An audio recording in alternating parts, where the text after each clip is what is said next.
Here's something that is so tangential that it's an offshoot of an offshoot of an offshoot.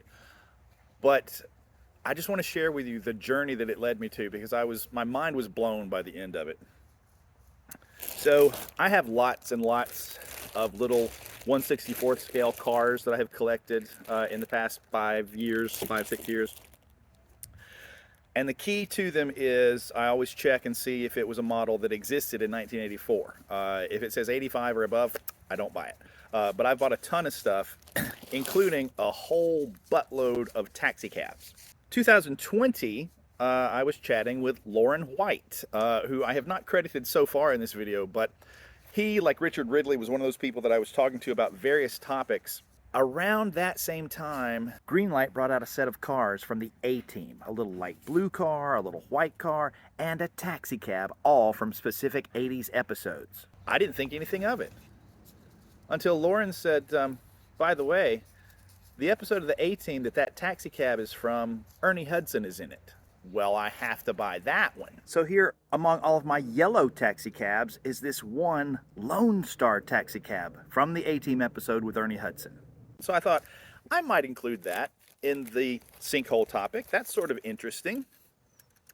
And it was a conversation that grew out of, working on this diorama. I mean, it's funny. I never thought I'd be doing another Ghostbusters related video where I was talking about the A-Team or Mr. T, but here we are. Hey man, we didn't do nothing but lose. And that's the impression that we made.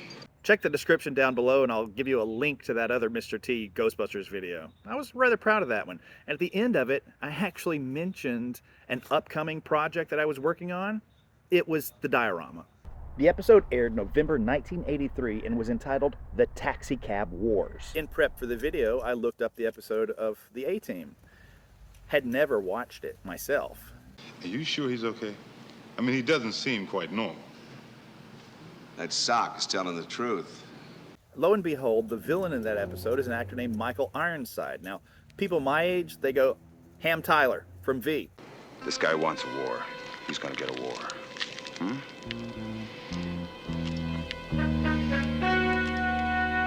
2 hours later, my brain goes, I just don't think Ernie Hudson and Michael Ironside have ever been in anything together. Oh my God!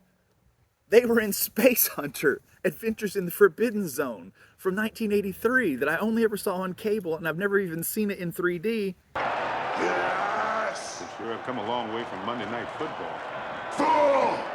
And it was produced by Ivan Reitman. Come to find out, as I'm checking the IMDb to make sure that I am remembering correctly that Reitman had something to do with that film. Also, Elmer Bernstein did the music for it. So as I'm scrolling, I see other names that I recognize, like Linda Frobos, who worked on the sculpt for Stay Puft and the Terror Dogs, and Bob Burns, Tracy the Gorilla, the very first Ghostbuster that I ever met in person.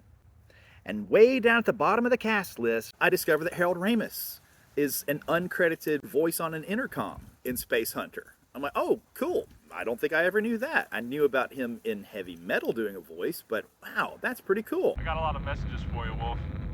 We got a transmission from a guy on Omega 6. He's got 8 tons of beryllium scrap. He wants you to pick it up as soon as you can. And the police called from the 42 sector. You got 105 parking tickets. I think you should take care of that. And your ex-wife is looking for you. She hasn't gotten a check from you in 3 months. Oh, and the administrator of your housing unit says you're 2 months behind in your rent. You have 5 days to pay up or you're out in the street. This might not interest anyone but me, but as you may know, I co-founded an improv comedy troupe here locally some 20 plus years ago. And I had been watching Whose Line reruns, UK and US, for weeks on end. Of the Whose Line performers that I really, really thought were just, so magnetic and you couldn't take your eyes off of them and consistently delivered on the comedy, the one that I patterned myself after, come to find out, he's in Space Hunter, Adventures in the Forbidden Zone. Got any joint smoke on you? It's been a long, dry day.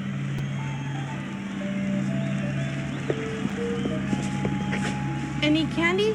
Dillies, blow-up snappers? No? Okay, well, I'll just go someplace else. You can ask the chemist. Colin Mochry's first film role was Space Hunter. I was literally gobsmacked to discover that. And I thought, Well, there's a lot of information on the IMDb that's not really reliable. I found an interview where somebody asked him about it. That is actually my first role. I got upgraded from an extra. I got a line where I get to capture Molly Ringwald and take her to Michael Ironside, who's the villain. And my line was, "You can ask the chemist."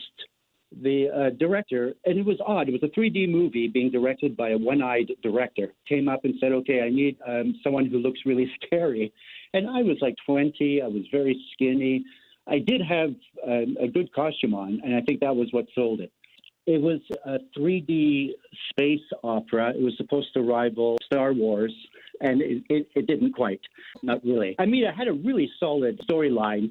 3 intergalactic models are kidnapped by a half-man, half-cyborg named Overdog, and then 2 bounty hunters try to find them. It seems like box office gold. Yeah, one of my comedy, idols, somebody that I've tried to pattern my stage presence after, was actually in that same film as Ernie Hudson, as Harold Ramis, produced by Ivan Reitman. So yeah, it's just fun. It's a small, small world sometimes. Anyway, I just want to apologize if this video got a little bit too far off topic. I know I'll take tangents occasionally, but this one was a little extreme because, I mean, we started on Ernie Hudson and we wound up on Whose Line. If only there was some way I could circle it all back together and put a nice bow on it. Thank you for watching.